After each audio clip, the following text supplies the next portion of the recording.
The House of Representatives on Wednesday voted against the proposed bill aimed at holding governments accountable for its negligence of its constitutional responsibilities to the people. Our correspondent, Nsika Evans, tells us more. The primary responsibility of government to its citizens is the provision of basic amenities to ease their living conditions, as well as ensuring the protection of life and properties. And where this responsibility is lacking, a citizen should demand justice in a competent court of jurisdiction. This is what the bill intends to achieve. Are further broken down really in sections 13, 14, 15, 16, 17, 18, 19, 20, and 21. They are the basic things of life that the government should provide for its citizens.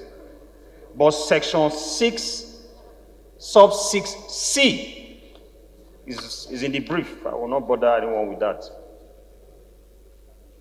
Has taken away the powers of the court to do anything to this.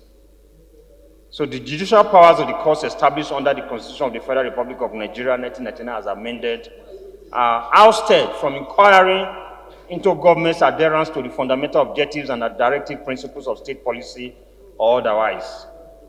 So, Mr. Speaker, what this bill is basically saying is that it should be amended. It was supported by Representative Nicholas Osai, who argued on the rights of the citizen to seek justice whenever government fails to protect their constitutional rights. He says every aspiring public officer must imbibe this basic responsibility before accepting to serve the people. If we're able to make this particular aspect justiciable, every person going into governance must know the nature of that office.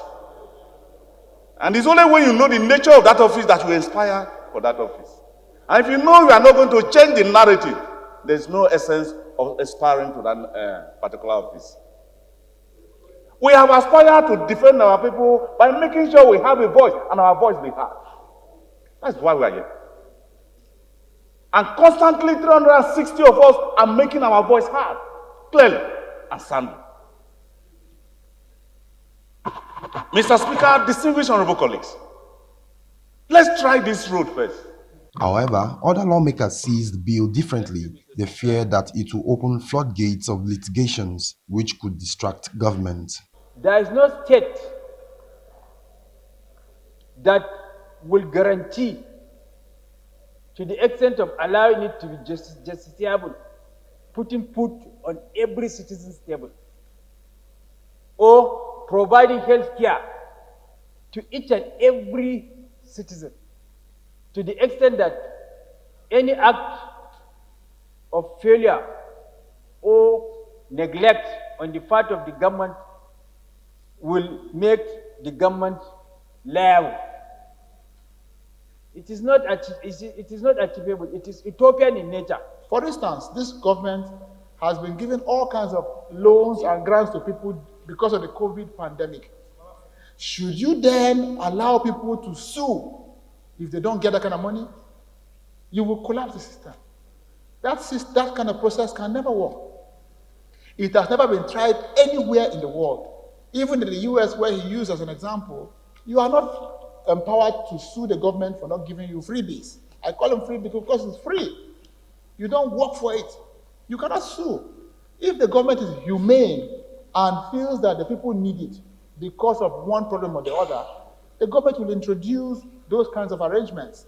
And not everybody may get, because it simply may not be able to go round. The bill was rejected by a narrow margin when put to a voice vote by the presiding speaker, Idris Wasey. If we are not going to look for good judgment in favor of what has been found to be a kind of an infringement of your own fundamental human right, why then are you doing the law, making the law? No, he's the one. The question now that the bill be read the second time. Those in favor say aye. Aye. Against say nay. They may have it. Nsika Evans, Viewer TV News.